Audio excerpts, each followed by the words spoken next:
Good morning, good evening, good afternoon, folks, wherever you're coming from. Again, my name is Lauren Reliford, and I am incredibly blessed to be here. I saw some DMV folks in this chat. Also, shout out to the Georgia folks. On my daddy's side, we are from Colquitt, Georgia, which is closer to Alabama and Florida than it is Atlanta. And so we go to Albany and Bainbridge, and also to the New Jersey folks. My grandparents migrated up north during a Great Migration and settled in Linden, New Jersey. Um, and I'll show some love to the Philly folks as well that I saw. I'm a Commanders fan, but you guys, I was rooting for you in the Super Bowl, so hopefully that counts. I am here, and I hope that this conversation is particularly useful and you guys can walk away with some tips to learn how to be, not, no, no, no, no, no, no go birds. No go birds. But I am here to hopefully share a conversation that is particularly useful in this time, and especially in this time. And I want to really talk to folks about how to be um, political without being partisan. And I know that this is something that may not seem like it makes any sense, but there is actually a way to develop an individual politic that actually then drives the larger political policies and also drives your conversation. So that way, when you're having discussions about things that are political, and let's understand, and I'll describe later, a lot of us live political lives, right? For example, as a Black woman, my existence is highly politicized because there are tons of policies that dictate what rights, what services, what access to benefits that I have. And so, again, we have to realize that a lot of folks or a lot of things that we talk about are political, but we can talk about them completely unmoored from political parties. And so, my hope is that today we can do that together. And so I'm going to share my screen with you guys. I don't want to copy the link. What I want to do is share it. Present, actually, that's what I want to do. All right. So the title of this presentation is Bridging Divides, Principles of Political Identity. And I have to give a shout out to my former colleagues at Sojourner Sojo Action. We did a lot of work around developing a political identity without being partisan. And we really tried to utilize the faith space. And so the purpose initially of doing this piece, this Bridging Divides, was to one, just table set what a political identity actually means. So how do we create a common language around this that then helps us in conversation with self and others really describe the intent of the discussions that we're having. Two, I always like to give people things to actually do. I think it's the social worker in me. But my hope is that you can also build blocks to be able to tell your truth in a way that's concise and impactful.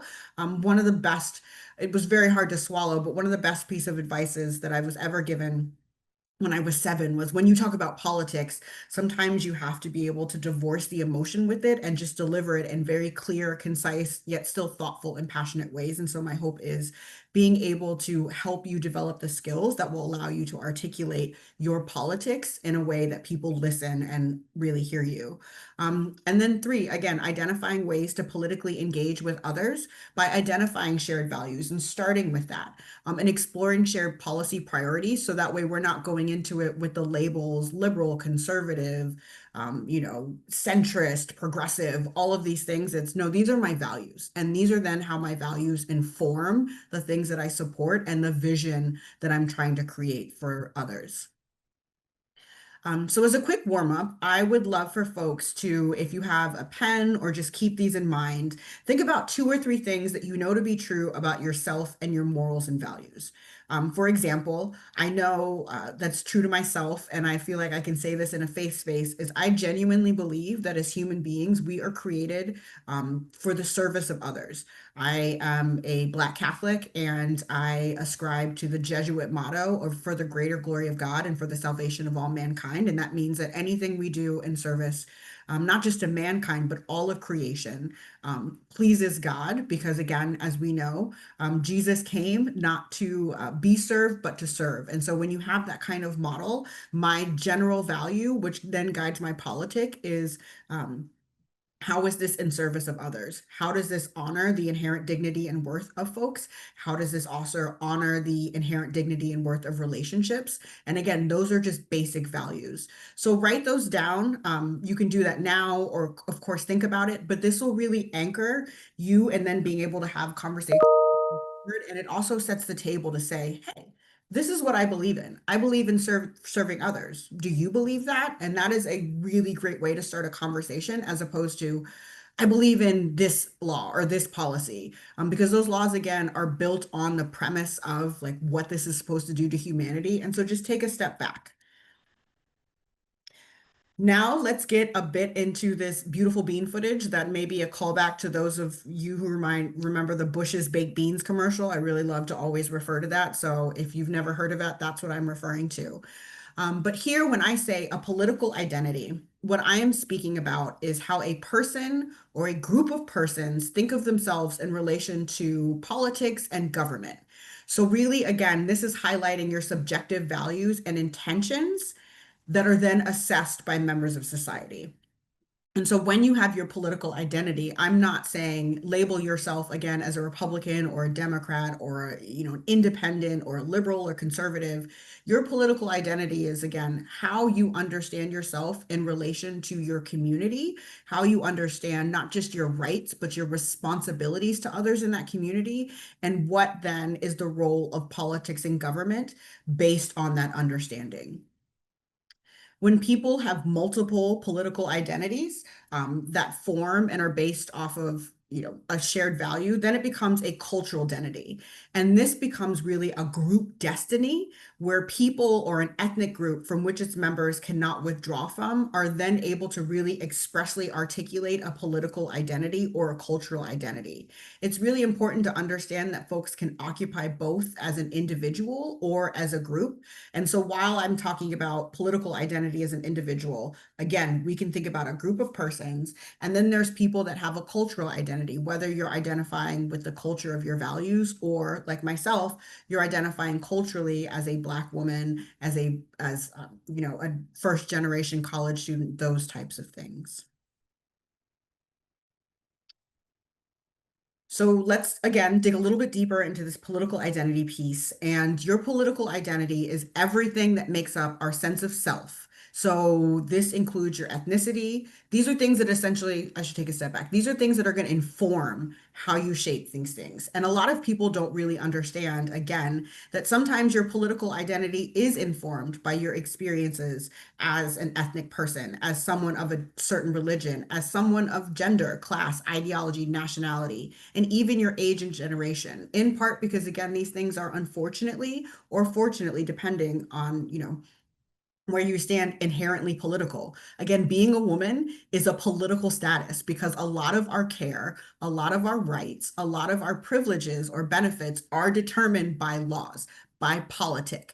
And so I want folks to also be able to not necessarily, again, think about their politics from the view of, I ascribe to this, but how does my lived experience, how does my understanding of the world, how does my understanding of responsibilities, how is my like the history that I'm coming into really, again, inform my opinions. And being able to have that story, those sort of foundations or those anchors really helps you move away from, again, ascribing yourself to a political party as espousing your values, but being able to say and stand firmly and say, this is the reason why I believe the things that I do. And therefore, and especially if you are not part of my ethnic group, my religion, my gender, my class. I really need you to understand that this is coming from a deeper space than just trying to sort of belong to a party. And so all of this is important. And again, being able to understand how you exist as a political being within our current political system, but how you define your own political identity instead of having it defined, allows you to be clear about what you believe in, what you believe politically, what you believe policy wise. And it also positions you in a space to really be a transformative leader. One, because it allows you to own the value of your idea, right? It's very hard for people, and this is a very social work thing. It's very hard for people to argue against your story when you stand in your truth and say, no. I have had these experiences, I have seen these things, and so it has shaped and aligned with my values, or my values have come into this space and informed how I feel about this. It also allows you to lead with that value instead of leading with the politic. Instead of saying, again, I'm a Democrat, and so this is what I believe in. You say no. As a Black woman, and again, I'm just using this, I'm using myself as a personal example. So I hope that you guys allow me this point of privilege. You can say, as a Black woman, I have gone through these things. I have been in communities with other Black women, and I see like these are my values when it comes to community, when it comes to honoring our inherent dignity and worth. These are the things that I know we need. This is not just a nice to have. This is something that I deeply know. And there are also values from my religious perspective, from sort of my educational background that are also informing this. And so, again, it creates a space for you to be very clear about your foundation and get folks to understand that your foundation is not being informed by external forces or external entities, but it's being informed by your own walk. And then it allows you to invite others to a vision of what is possible or new or normal. And so, what this looks like then is saying, and I'm again going to reach into my bag because I like to always have examples. So, again, hope that you allow me this point of privilege. But for me, it allows me to say, I have gone through XYZ as a Black woman. I am the eldest daughter of a single Black mom, and I've seen what it's like for Black women to lead in the family, to try to balance the burdens and responsibilities of parenthood with the desire to bond and form relationship with their child. And so therefore, I believe in a world in which Black moms, like my mom, have the space and the resources they need to take care of us and attend to our needs while also enjoying the experience of parenthood and the experience of Black womanhood. This is a value that is should not be partisan or political, right? This is just a value that I have. I, again, believe that society should serve each other and that government is responsible. If you are going into government, you are then calling yourself a public servant. And so, there, I believe that you should be dedicated to serving the public and be focused on your responsibilities to others, not the rights and benefits that you get in that public space.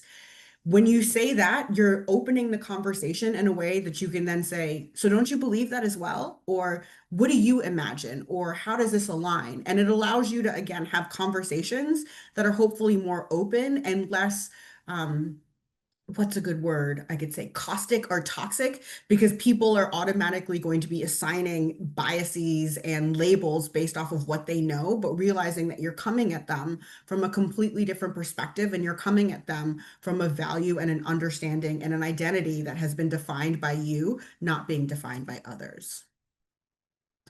Why is clarity important?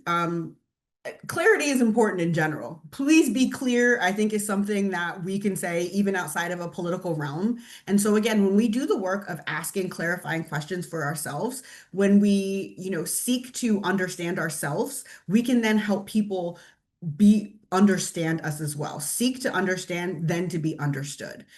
We also arrive at powerful, clear answers that allow us to have conviction in the things that we say. Sometimes you see people get into political discussions that are sort of more to political and party identities. And once you start asking them deeper questions about things, they get stuck and they're like, oh, I didn't get the talking points on that. By being clear about what you believe in and your vision for the future, you basically create a whole new space for others to, again, untether themselves from these labels and all of these things that are put upon us, to have clearer conversations. And oftentimes, this is incredibly important when you're trying to with other folks. I think also, when we value our own perspective, we're willing to speak up for it and be stronger. Like standing on business, as the kids say, but it's standing on business in a way that's more invitational and less sort of aggressive. I think the best example of a transformative leader who stood on business and stood on an ethic is Fred Hampton. If you don't know Fred Hampton was a transformational individual, not just as a Black person, not just as a Black man, but as a human being who was able to, as a member of the and leader of the Black Panther Party in Chicago in the 60s, was able to go to the Appalachia region which was largely poor and lower class, and talk to folks. And there's this famous picture of him speaking at sort of a hall of essentially white supremacists with a Confederate flag behind him. And this black man from Chicago was able to have clear, concise conversations about a vision that he was building and a world that he was trying to work towards, to the extent that he then was able to get these white supremacists from Appalachia to then show up in Chicago and provide support and protection for Black Panthers and sort of Latina members of the community when they were being harassed by police. When you are clear about what you believe in and your vision is rooted in a future for all, it is very hard for other people to try to sway you. And so that's why being clear and going through these exercises is important first, because then it prepares you for what happens.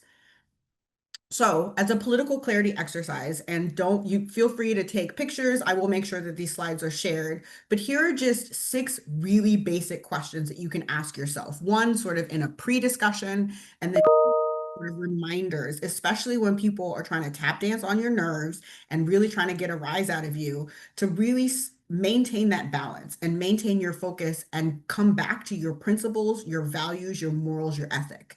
And so ask yourself, for example, what do I really think about hunger? What do I really think about government's role in addressing poverty? Then ask yourself, what do I need to share slash invite so this vision is possible? How do I couch this vision as something broader? Some people, like Martin Luther King, talked about a beloved community in which children of all colors could laugh and play together. What does that look like for you? What is your beloved community? For people of faith, we can talk about when we pray on earth as it is in heaven, what does the kingdom of heaven look like on earth, right? And then you can talk to, what do I see here that needs to change? And so the best way to think about this is, what is the future that I'm trying to build to? What is our present reality? And how are we bridging the gap? Then you can think about what needs to be said that isn't being said. What included in the talking points, what is not currently in the political milieu or, modern media. How is the thing not being said? And what is my unique perspective, experience, expertise that I can bring into this? And how do I frame this again in a vision, future forward sort of beloved community? Again, that goes into what is my vision of what is possible? And then that allows you to think about, what is the most valuable thing that I can say in the moment? How can I really make this connection with folks and get to their human instinct and not necessarily their political sort of very worldly instinct? So I want to tell you that this work is not easy at all. These conversations are not easy to have with self. These conversations are not easy to have with other people. And so I also want to share an exercise with you that allows you to really set yourself and calm your nervous system. Again, I'm a social worker. While I'm a political social worker, I still have clinical training. And so I know that the mental is physical, and oftentimes when you're going through a lot mentally, it can manifest in physical symptoms. And this work takes a level of calm and peace in articulating and exploring. And so while you're going through these exercises, remind yourself to connect your mind with your heart. Take 3 breaths with a longer exhale, and then contemplate these 3 questions. And this will also help you ground sort of your broader vision and your present reality. And it also helps you sharpen your focus. It also helps you identify potential other allies who you can engage in these conversations. So that way, especially as you're going through on the first go round, you feel much more confident in having these. But again, it just gives you more confidence in general in knowing, like, I'm standing on business. This is what I believe in, and this is my belief because of XYZ. Um, did you? So all of this goes to help shift perspectives. And I notice that I'm not necessarily saying changing minds.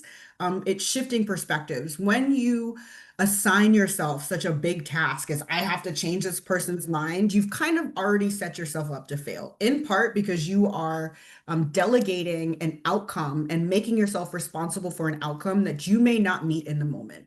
Remind yourself, and I think just in general and from a faith perspective, that the only thing you can do, again, is to stand on business and stand on value foundation and say the thing that you're supposed to say and move on. If the person doesn't take it, pray for them. It's above me now, but know that you have come into this moment to do the thing. And so this is a moment of preparation to hopefully shift perspectives or plant that seed so that hopefully it will grow. So practice. Imagine you are speaking to a group of people that care about the situation and are impacted by it.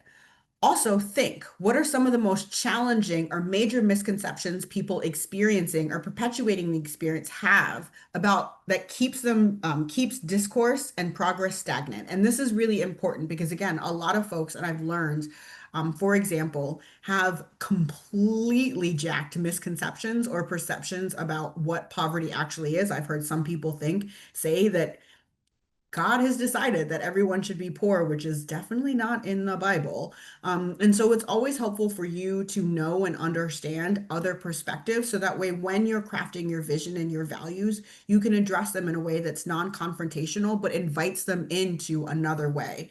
Um, you can start with this prompt when you're having these conversations to shift perspectives. And this is a super social worky thing.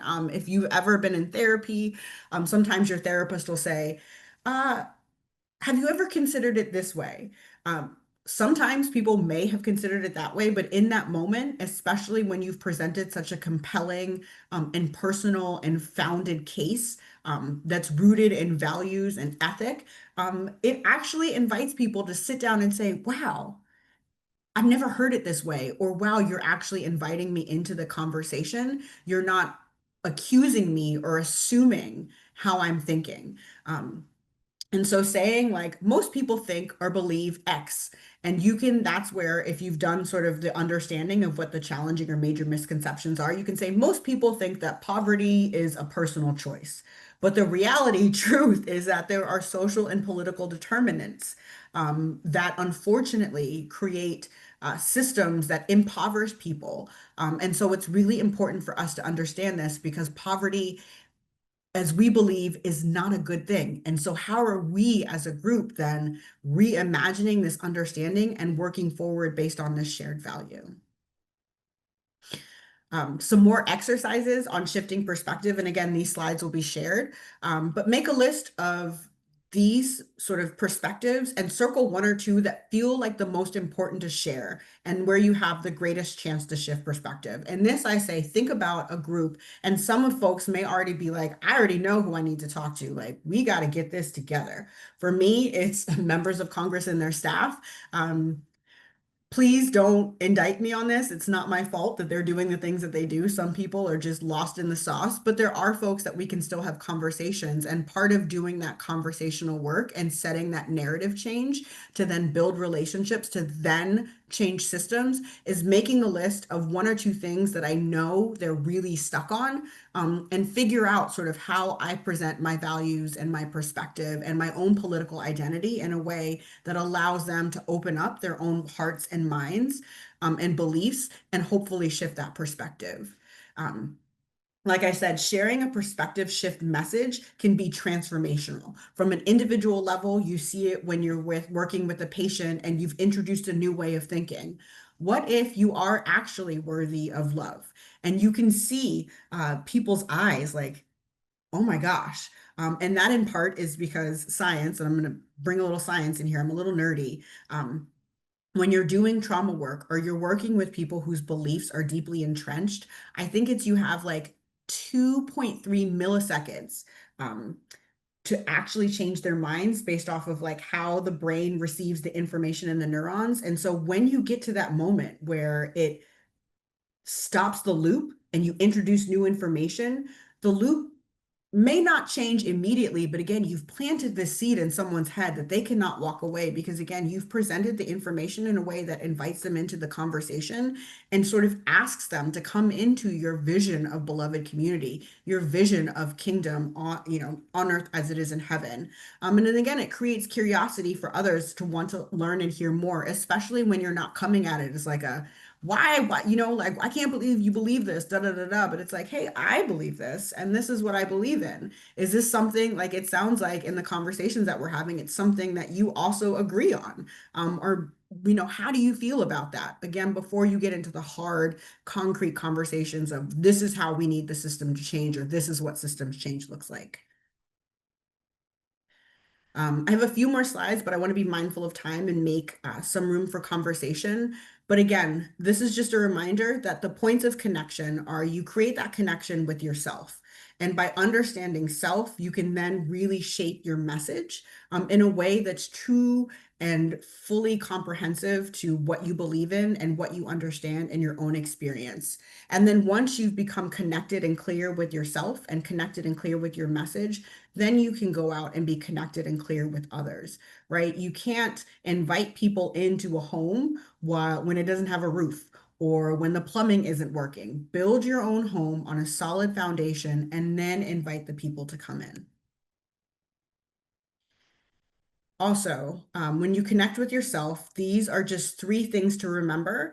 Substance is important, right? But people need to feel you for your message to have an impact. And the way that people are going to feel you is when they see that you're coming from a space of deep, values-based conviction that, again, isn't more to a policy or a politic or a politician, but just an understanding of these are the things that I want to see because my faith tells me this, because my experience tells me this. Also, be able to share yourself and your story. Humanize these issues. The big problem in politics, period, is that people have been dehumanized and/or people are operating off of a false hierarchy of humanity that is completely unmoored from the reality for a lot of us, especially people of faith who know that, like we said, like the reading said earlier, we are all one, right?